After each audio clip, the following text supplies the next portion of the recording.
Greetings, greenhouse people. We're back at it with another episode of Tech on Demand brought to you by the fine folks at Grower Talks magazine. If you don't receive Grower Talks and Green Profit every month, head over to growertalks.com or greenprofit.com and subscribe. The magazine has been a pillar of the industry for more than 75 years, so it's about time you join the club. And speaking of subscribing, be sure to subscribe to the Tech on Demand podcast on your favorite app. We're on Apple Podcasts, Spotify, Google, and more. And if you have an extra minute to leave us a positive review, that would be awesome. Every little bit helps our algorithms and allows us to reach more greenhouse and garden center professionals. I'm your host, Bill Calkins, and this time I'm joined by two guests representing a company called Brands in Blooms and a solution they're bringing to the garden center retail industry, BloomSuite. I'd call it a website development tool, but that's definitely selling it short, as you'll hear in this episode. It's a click-to-edit website platform built specifically for garden centers, but wait, there's more.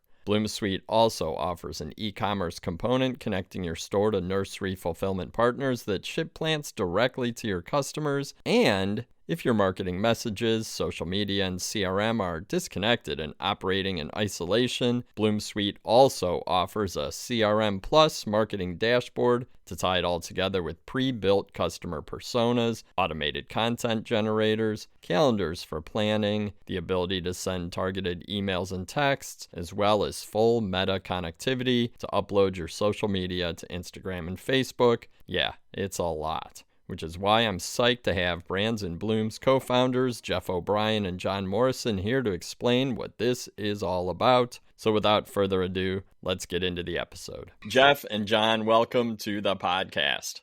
Hey, Bill. Thanks so much. It's great to be here.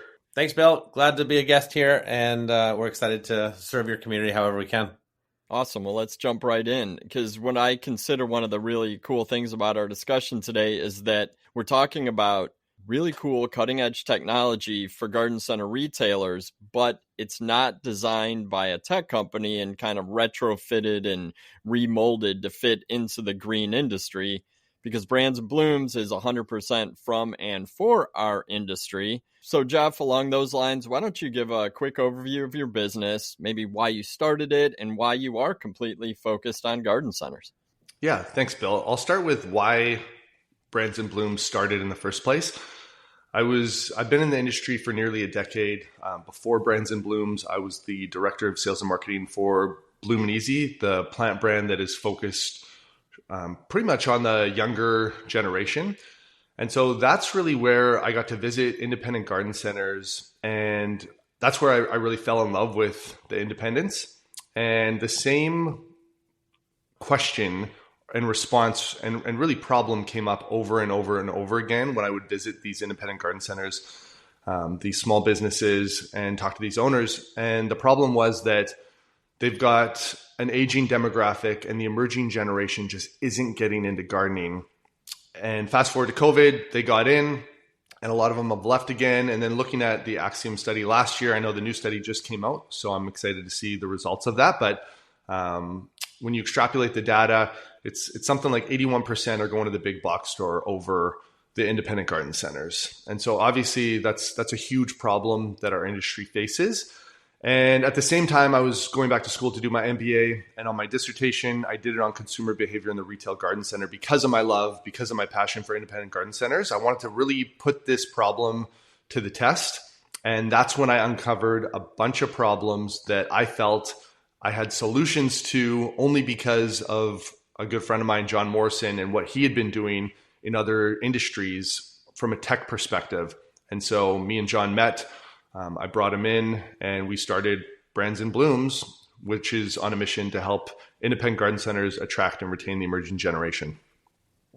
That's cool. And not to give anything away, but the new Axiom study does continue to build on that, the findings from last year, although they did see one major big box store slipping with the younger audience and that transitioning over to independent garden centers. So Amazing. Maybe we're seeing a little bit of a change, but I completely agree with that challenge that you guys are looking to solve.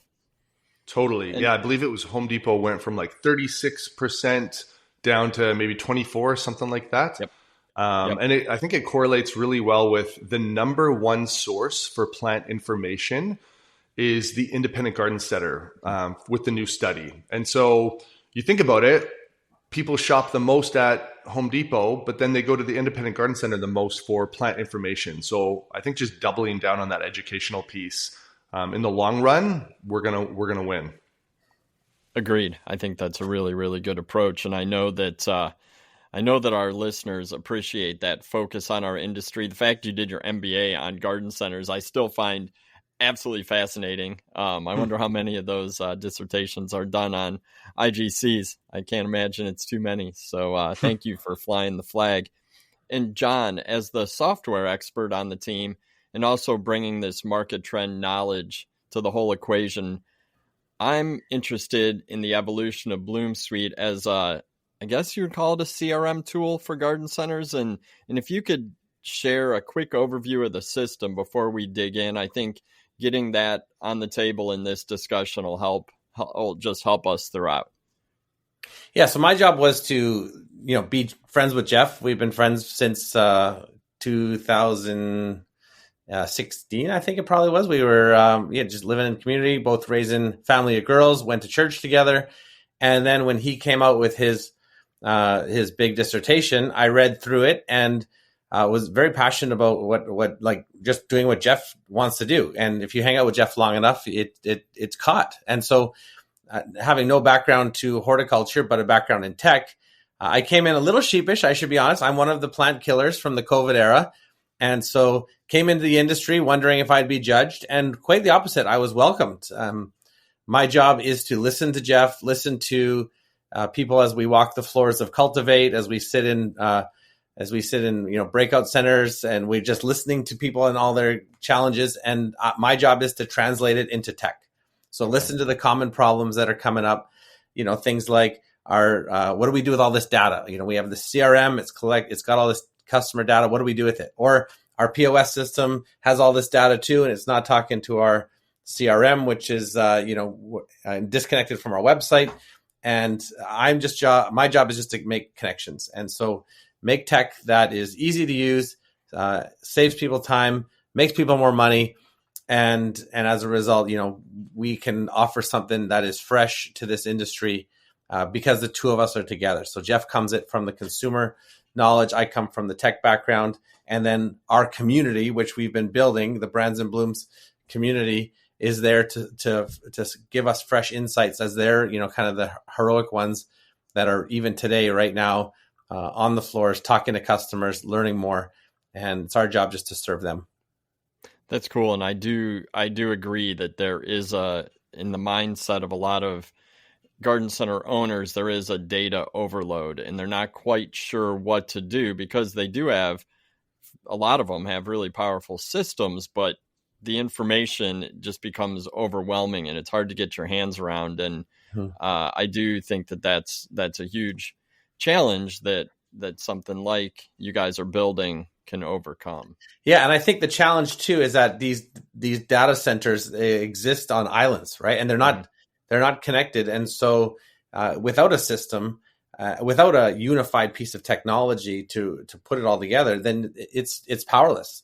It's kind of like having all this data on the floor and it's not organized anywhere, or it's in an Excel sheet somewhere that someone's got. Maybe they don't even work for you anymore, right? But they had all the data, or an external system or software is out there and it's not designed for garden center retailers, right? So in that sense, it's generic and not focused to your needs or your goals. And so that's what we're trying to do, is really bring it to the independent garden center with software tools that serve them, solve their problems, and help them achieve their goals.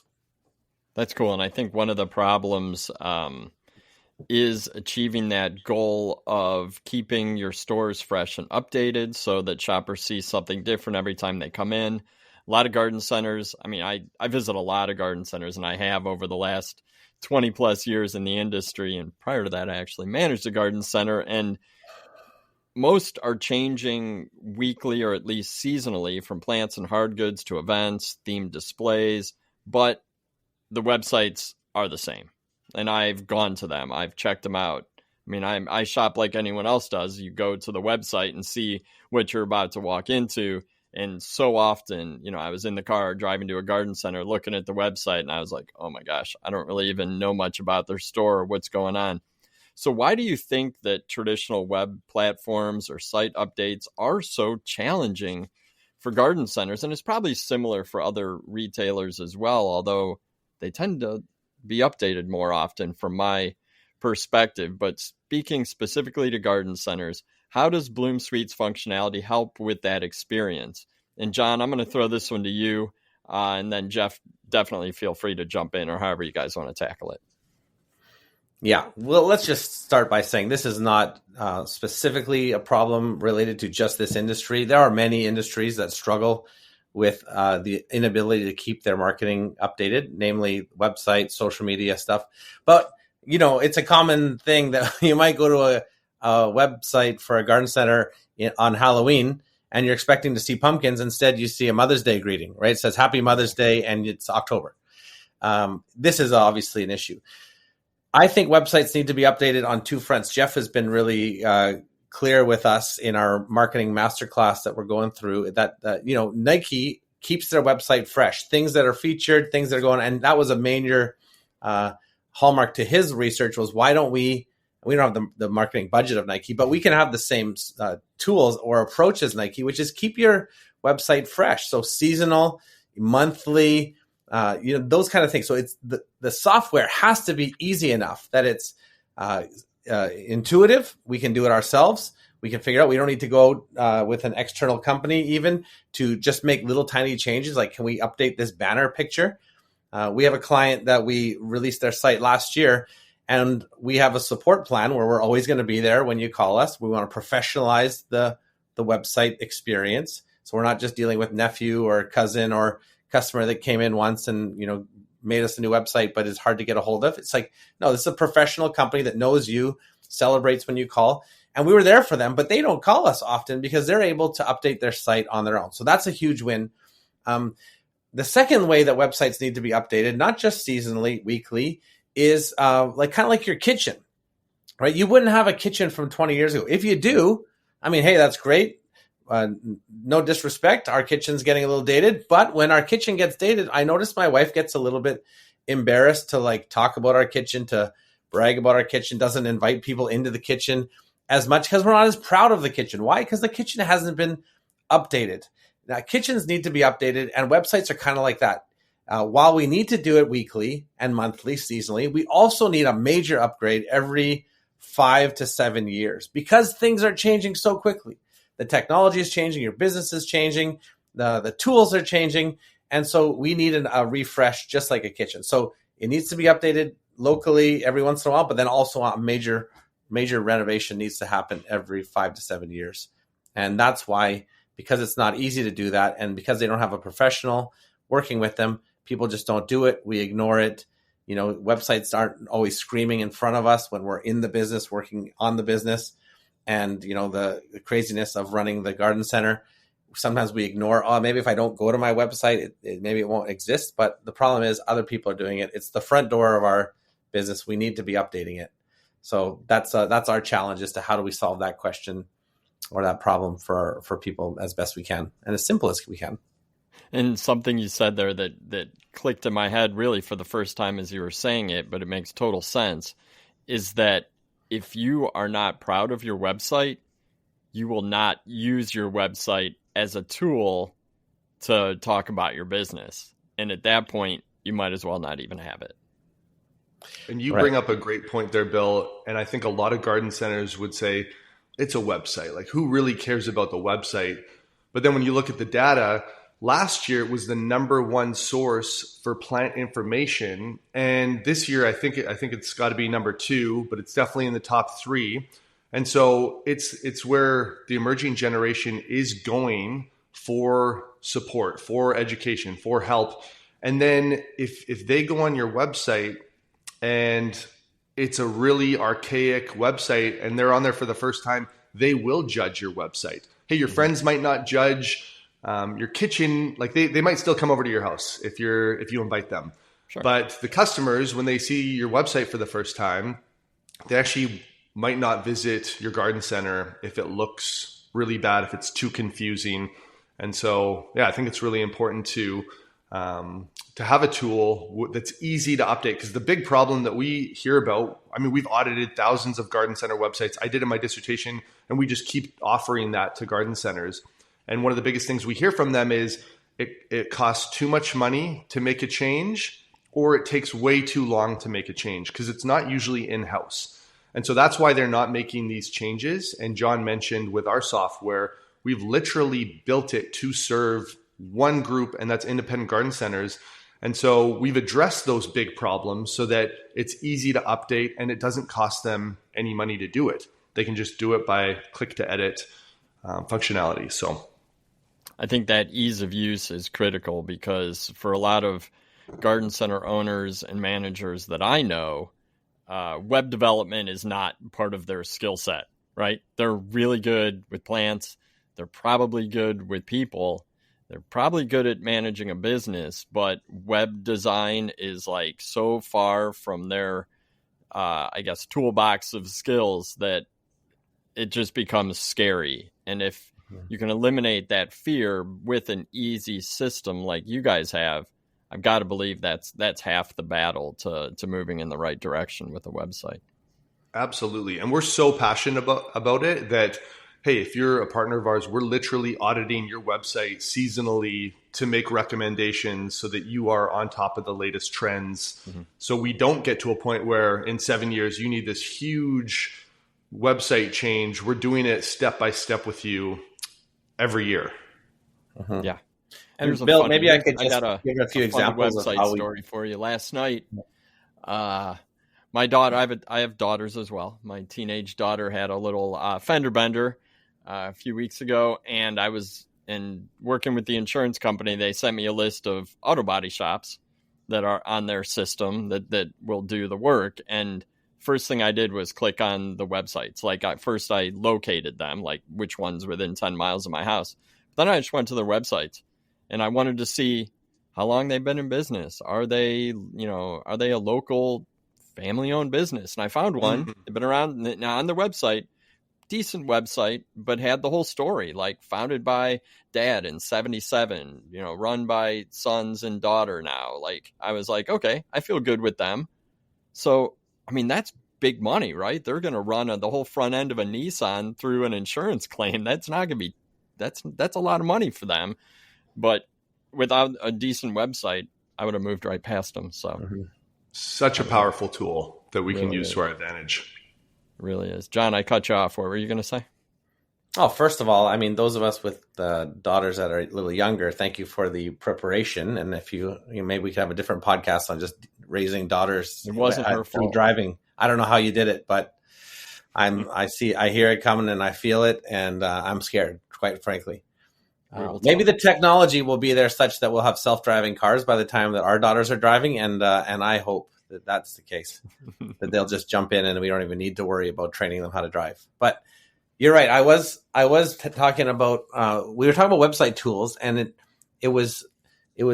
I thought maybe I'll just share a story about how we have designed this thing to be intuitive enough for that person that is not great with web development. They're great with plants. They got dirt under their fingernails, but as soon as those fingernails touch the keys of a computer, they're lost, right? And the truth is that God did not make us to have to do all that stuff, right? And it's our responsibility as vendors to make life simple for our customers. And so here's a couple of things just to get into the trenches of what we're doing. For one, a website shouldn't take months. It shouldn't even take weeks, maybe days, but what we're going for is an hour. And then to actually have the website spun up in a minute. And the good news is we have tools like AI. You talked to Clint a month ago, a couple months ago, I guess it was now. And his big thing was that AI is a tool for our thriving, right? To help us thrive more, to make life a little simpler, and to help us get more done, to make more money. And we have embedded AI into the model so that it can build up your website, spin up a site in less than a minute. Okay. And the reason why that's good is because you don't have to code it out. You don't even have to enter in your own colors. It can figure out your own colors. It can figure out your address. And so we've spun up a site. And then how do you make changes to it? Well, you just click on the element that you want, and you can just write something different. You want to change some words, click on those words, change that word. You want to change an image, click on that image, put in a new image. And that's how we've done it quickly. Another thing that we wanted to do is we mentioned that we have a CRM. So keeping track of your customers, what's their address, what's their names, what are they interested in, what have they purchased in the past.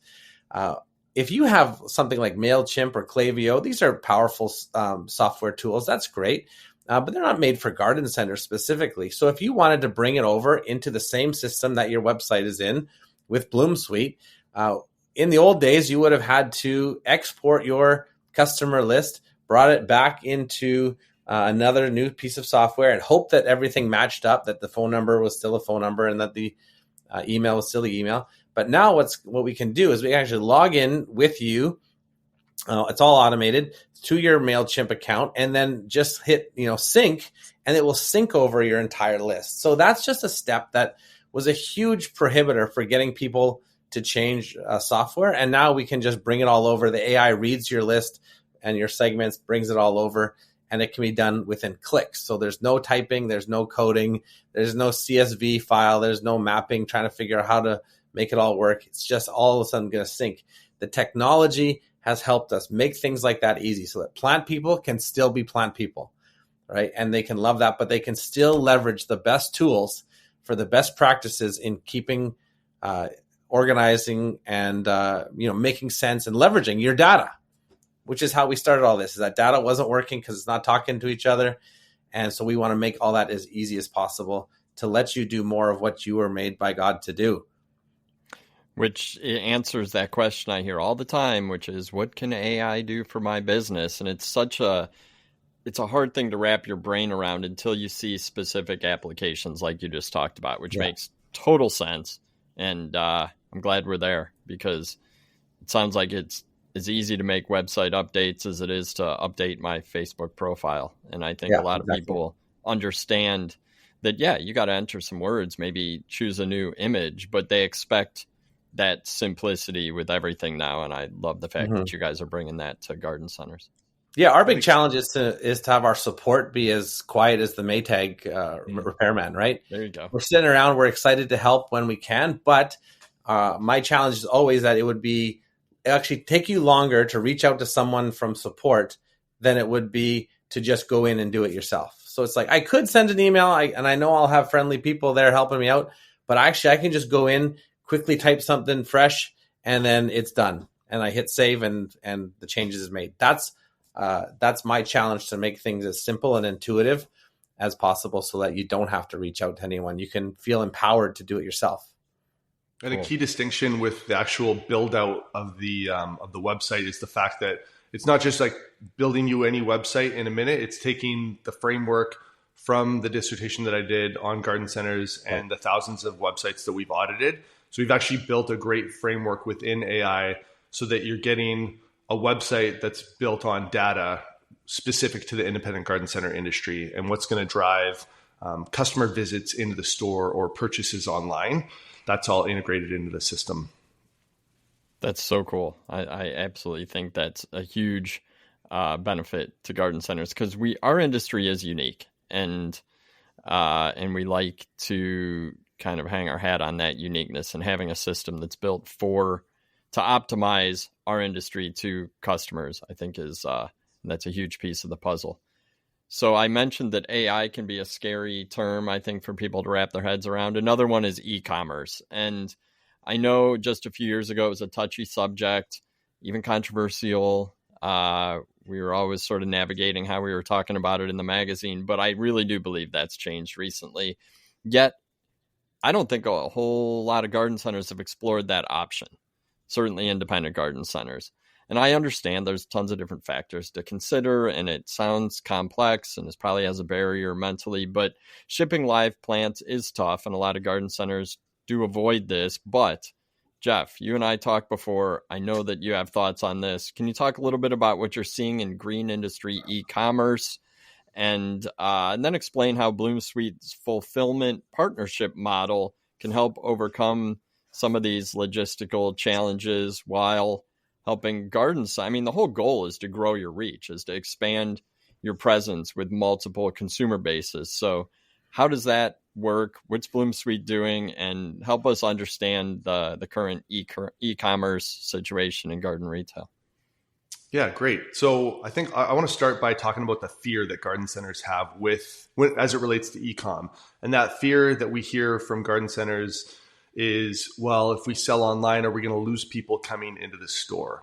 When I look at all the different markets, North America, Europe, I know in Europe, online sales is about 15% of their overall sales.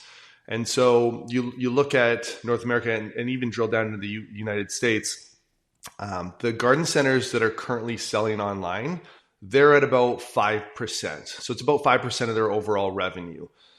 Pair that up with the Axiom study last year, 2025 results, it was around 6% of consumers shop online.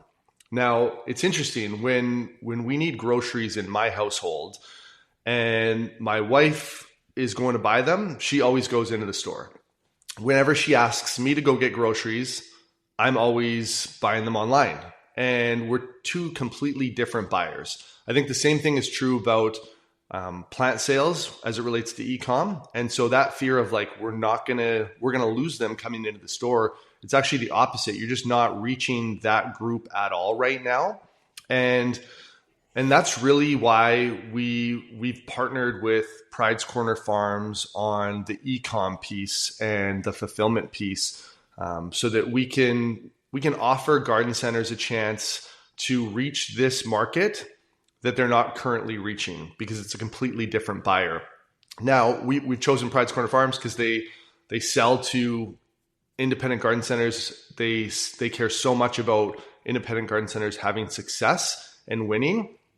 And so they will actually fulfill it as though they're the independent garden center, which is a great thing. And then the independent garden center will actually get that customer's email. And so before, you were just losing that 6% of the market that's buying plants online.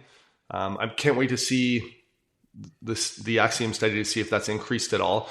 But yeah, you just miss out on that. And now with this new opportunity, well, you know what? You'll actually earn profit from that fulfillment piece, and you'll also get their email. So if there's all of a sudden an event coming up that you want to share with them, you can look at their buying behavior. You can create a segmentation for the online customer in your garden center. And now you can actually get them on your newsletters and speak to their gardening journey, so that you can share really cool events that are happening in the garden center, or really cool plants that are available in store only, to try to drive repeat business, so that you can try to increase that 6% to maybe it could be 8%, if you could get a few more visits within the garden center. So that's really what we're trying to do, because most garden centers that we talk to, they don't know how to fulfill online, or if they are, we've had so many even like really big garden centers that do it that realize this costs us way too much money to manage.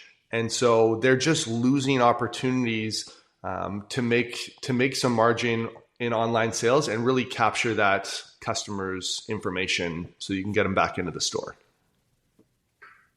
No, that's good. I've been in some big greenhouses that do online plant sale fulfillment, and it's actually a whole business segment. Like, it requires a lot of people, a lot of expertise, packaging, conveyor lines. Like, it's a big undertaking. So having a fulfillment partner, and you're right, Pride's Corners is awesome.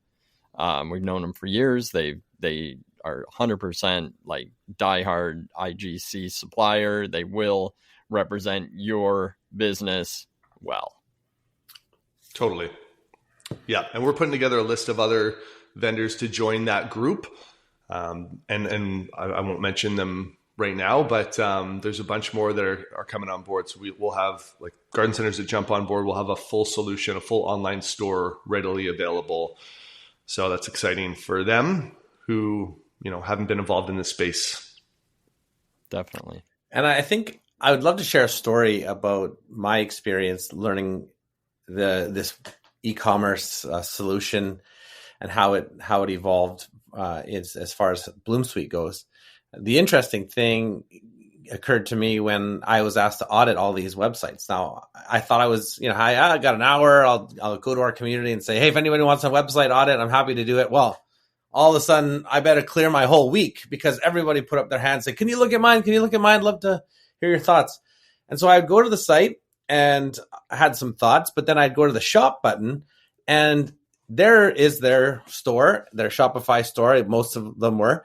And every plant that I went to, other than the gift card, which are not plants, every plant that I went to said sold out, sold out, sold out, sold out. Now, having never been to this place, coming into the first time, I would think that this place, the actual garden center, should I go there, it is empty. That it would be just an empty lot with a bunch of people sitting around twiddling their thumbs because every plant is sold out. And the truth is that they were full of plants. There's plants all over the place there, but the Shopify store did not reflect it. Well, when I did some digging, I found out that keeping inventory fresh online is a full-time job. And most garden centers, if they have Uncle Ernie, who's in charge with his clipboard, there is not so technologically inclined to be able to update it. Now, a few garden centers could figure it out. They had a full-time devoted staff members or several devoted to just keeping the online inventory up to date. Well, that's a luxury that many other garden centers that I know do not have. So here's the problem. If we're going to have a shop button because we want to be relevant, we want to offer e-com, we need to either keep it up to date, take it off completely, and just say we don't do e-com, or find a better solution. And that's what I think I'm the most excited about, is this better solution with online fulfillment, that you could actually have an endless supply of plants, that if it's not available in store or somebody's not even shopping in your store because they're online like Jeff, then they could have an option to buy some plants from you online, and you don't have to even worry about keeping it, pesticide free. You don't have to worry about watering it. You don't have to put in the right light. You don't have to train your staff on it even. It's just available, and it will show up at your door if you buy it. That to me is a dream opportunity for independent garden centers that maybe have space constraints. Maybe they have staffing restraints. They can have this endless aisle of plants and other goods that are available online on their beautiful new website that they're proud to point people to. To me, this is a huge game changer for how independent garden centers can compete with big box stores on inventory and with, increase their margins and add a whole new customer segment, the online Oliver guy who's just sitting in his pajamas, wants to buy plants, and will never darken the doors of a garden center. Not because the garden center isn't a beautiful place to visit. He's missing out, we would all agree, but he just doesn't know any better because he is always online first. Much like me with my Christmas presents for my wife and kids, I will not go to a mall ever. I know I'm missing out on the beautiful decorations and the Santa and the noise and the parking and the driving in the rain. I'm missing out on all that, but I'll still get them presents because it's all going to come online this year.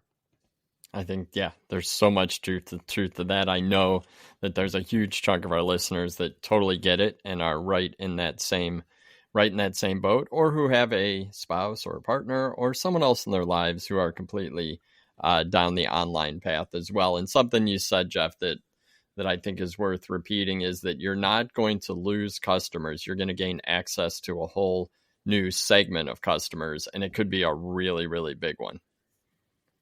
Totally. So when we were talking, getting ready for this episode, you talked about the dangers or challenges with stacking tools, and that was a term that I hadn't heard. But as you explained it, it made a lot more sense to me. So, like, if you're using WordPress for your website, which I know a lot of people do, and as we said before, they're not tailoring your website for the green industry in any way, shape, or form. That's an off-the-shelf website. In Shopify, which you already mentioned, John, to create a web and e-commerce system, this can drive up costs, which you had told me about, Jeff, which again makes sense, but also really not be the greatest experience in the whole grand scheme of things. So can you explain this to the listeners and then maybe hand the question off to John to discuss why you guys made a choice to build a proprietary platform? We talked a little bit about it earlier, the importance of being dedicated to the industry, building tools for the industry, but what are some of the other benefits? Yeah, thanks for sharing that, Bill, and bringing that up. So I'll start with, you mentioned the cost piece. I think it's a big factor when you think about all these different tools that garden centers will bring on to solve even just one problem. So they'll stack WordPress, they'll stack Shopify, they'll stack Mailchimp or Klaviyo or like an SMS tool, and then you've got all these tools stacked on each other, and it's definitely going to drive up the cost. But the other thing it does is it just drives up the complexity of it all. So now, in order to solve one problem, you're having to go to all these different tools or softwares to actually help your garden center grow, and then it also drives up the complexity for even that support piece. So every time we talk to a garden center, there's a few things about WordPress that they don't love, and there's a few things about Mailchimp or Klaviyo that drives them crazy, or their Shopify account that drives them mad. And I think that's the beauty in all of this is we actually haven't built anything. The garden center has, because every time the garden center says to us, oh, I really wish that BloomSuite could do XYZ, or the website could have this component to it, we take a look and say, hey, is this going to help all of our garden center clients? And that's the beauty of serving one market, is our software is going to improve every single month, every single quarter, every single year. So you're going to have a better tool than you had last year. And I'm not sure many tech companies can say that, because most tech companies are serving so many different industries. And that's a huge differentiator for what we're trying to do and build when it comes to, just stacking different tech and some of the challenges that come with that. No, that makes a lot of sense. John, do you have anything to add from the tech guy side of it? I got so much to add, but what do you got time for is the real question. Imagine that you hire someone to do marketing. They're bright-eyed. They're super excited. They start in February, getting ready for the spring, and they want to get your website going. They want to get your e-com up to date. They want to do your social media posting. They want to log into your, LLM or AI content generation. Also, they want to do some texting. They have this great idea. They create a new piece of software, and then they're like, okay, what's the WordPress password? Oh boy, I don't really know what that is. What was the last person? Do we have that written anywhere on a piece of paper, on a note? What's the Shopify password? How do we get into the texting? How do we get into the CRM? And all of a sudden, it's just like passwords galore, and we can't get into half of them, but we're still getting billed every month for it. It's still coming off the credit card.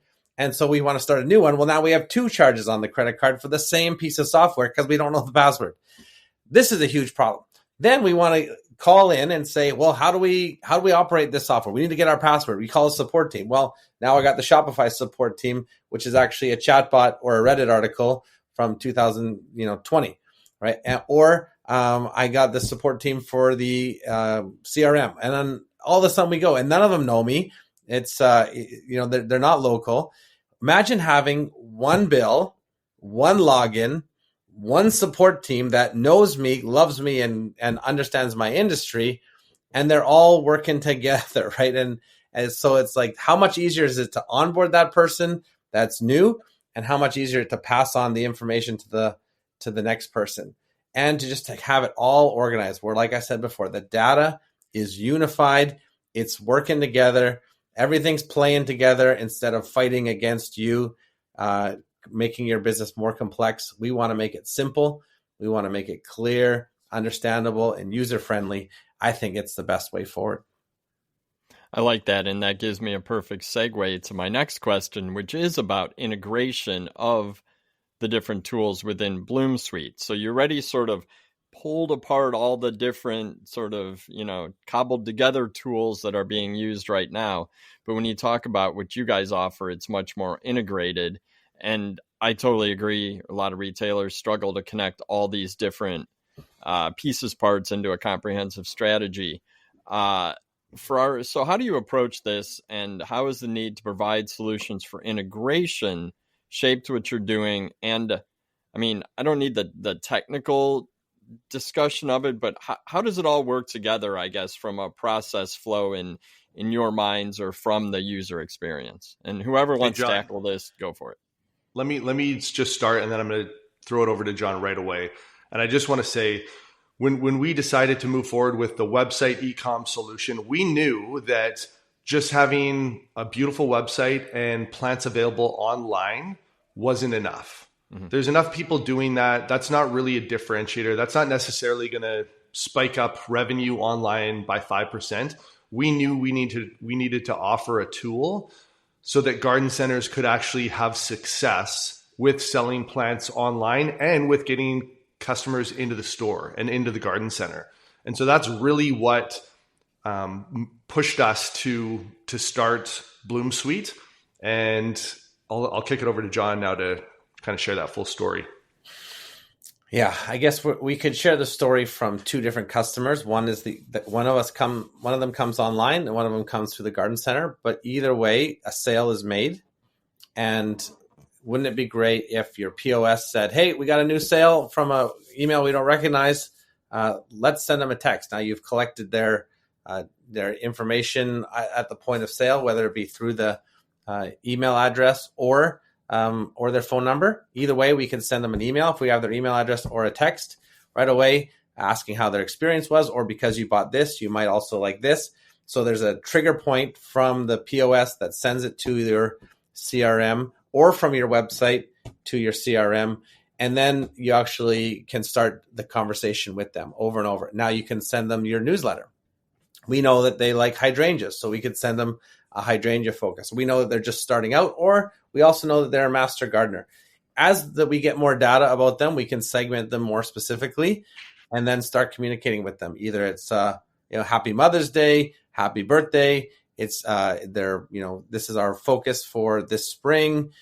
We have regular seasonal content that's coming out. Now we can just automate the process. They can be on our newsletter list or our loyalty program, and then continue just that relationship. So we don't just want to get better tools that help you. We want to get better relationships with your customers so that it gets more repeat sales. Because I think that's the important part that the data can then help us with, is to know people more and more. And as we know them more and more, we build that relationship. We keep them coming in. And that's really at the heart of what marketing is about, right? It's building stronger relationships. And then, of course, making all of that simple. So how do we automate the communication? How do we make the content generation in the newsletter very simple? How do we make the images beautiful, whether it be your own images that you upload or let AI create for you? And that's getting better and better as we go. So all those things is our job to make it simpler. So you're not spending so much time hacking out another blog or another newsletter. It's all done quickly. And then you can customize everything, of course. Nothing should ever hit send or publish before it goes through your strict auditing. Or is this really us? Do we want to say this right now? Do we want to say it this long? Do we want to say it this short? How do we want to say it better?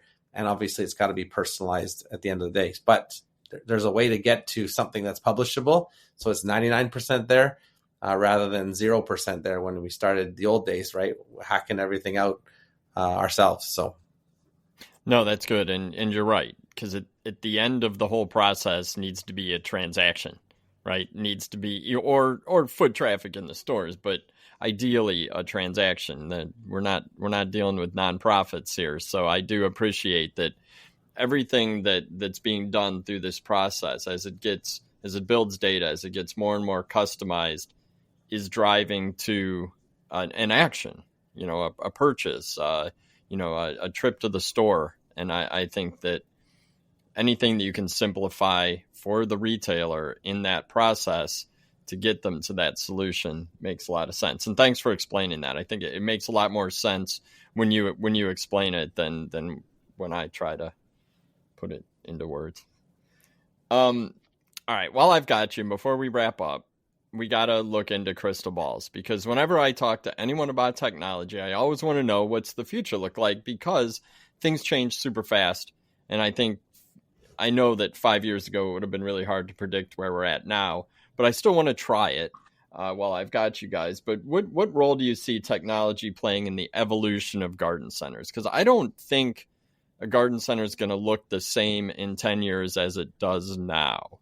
And I don't necessarily think a garden center looks the same now as it did 10 years ago, but it's probably pretty close.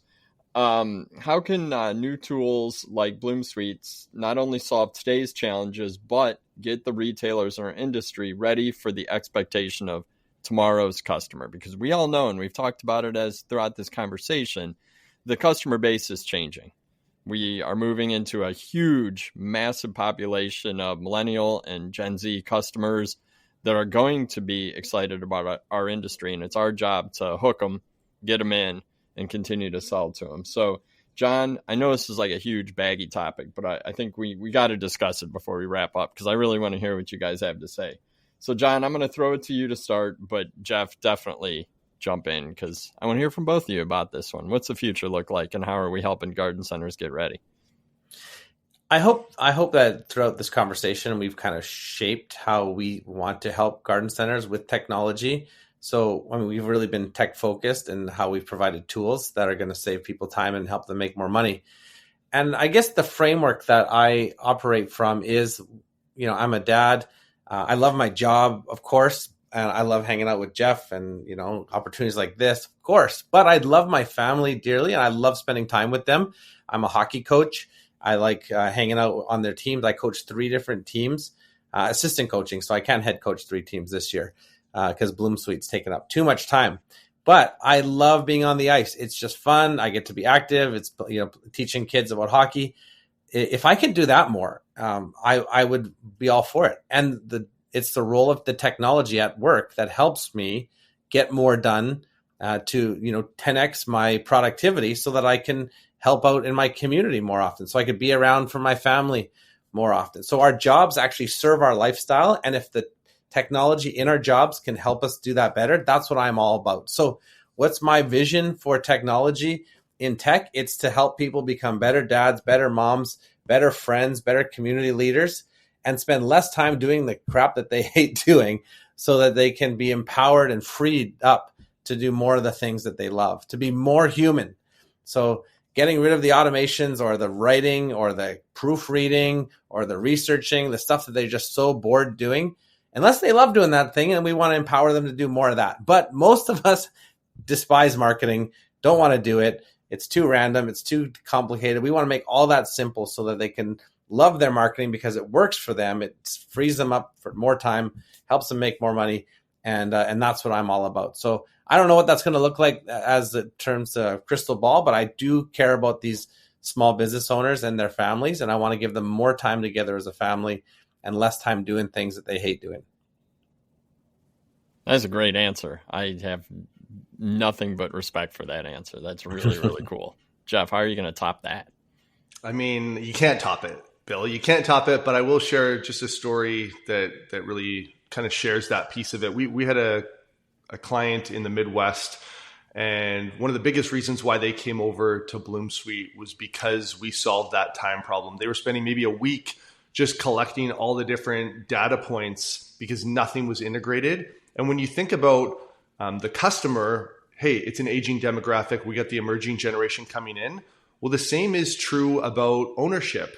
You have that next generation taking over garden centers. And when we speak with them, they have this 5-10 year plan that gives us that crystal ball into the future. And they're telling us, hey, we want an integrated solution and system so that it's easy. It's easy to pull reports and data. And now we're tracking real-time data so that we're not just looking at last year, what went wrong. We can see it in our dashboard. We can see all the major data points from social media to our website, to our newsletters, to our POS system, and it can actually feed the system to make our lives easier and make those pivots, those changes in season way easier than ever before, so that you can actually have a successful year. If maybe before, the year would go through and you didn't make those pivots, you can make them kind of in season as they come. So yeah, that's my effort to just compliment John's inspiring answer. No, and I think those two add together to be a really good kind of ideal vision of the future. And the more I was thinking about it, John, I think maybe a generation or two ago, the idea of getting more free time might not have been a strong selling point because, I don't know, I look at my dad, that guy worked and, right. he's retired now and still pretty much works full time. Like, it's crazy. but I don't think that can be said for, the owners and managers of garden centers today.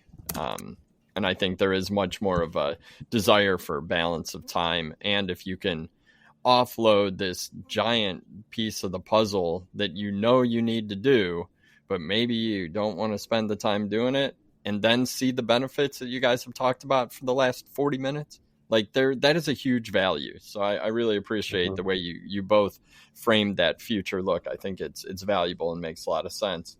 And, this is a huge critical topic that's becoming more and more important every day. I think we need to attract, we need to engage, we need to retain customers. It's a battle out there at retail. It's a battle for the dollars. It's a battle for the time. But garden centers are really positioned well to capitalize on what's going on right now in society. And it really sounds like with tools like BloomSuite, garden centers have a lot more power over some of these sort of marketing tactics and the engagement with customers than we've had in the past. So before we wrap up, I always ask, is there anything we missed, anything you want to reiterate? And then definitely let the listeners know how to reach out. Maybe they want a website audit. Maybe they want to connect and find out the opportunities through BloomSuite and Brands in Bloom. So give me your the best way to reach out, and if there's anything you want to reiterate or that we've missed. Yeah, I'll jump in quick and just say that, again, this is like everything that we've done and built is to serve independent garden centers. And so they've really built this for us. We've just been helping them along the way. And so every single tool that we have, they've actually built. So it's not only for them by a group that knows the industry, they're actually contributing every single day to make this software better. And then we love, like, I love way too much auditing garden center websites and jumping on a call to understand more about them, their market, their challenges, what they're going through. And whether it's BloomSuite or just, hey, they can do this on their own, I love those conversations and sharing some recommendations with them to move forward. So we do that all the time. We'll also be at Mance this year in the Pride's Corner booth. And so we would love for you to come to Mance, come to the Pride's Corner booth, and we'll actually build you a brand new website in the booth. So you can see what it looks like. You can see how BloomSuite integrates with it, and you can make the decision. Hey, for $999, do you want this system, this design? And we can hit go right away. Or we can do that in a live demo. People can email us and we can set that up. Awesome. What's your website? www. Yeah, it's brandsandblooms.com. Okay. Yeah, and then the BloomSuite software is bloomsuite.app. App. Okay. Cool. I'll put both those links in the show notes for sure for listeners who want to reach out.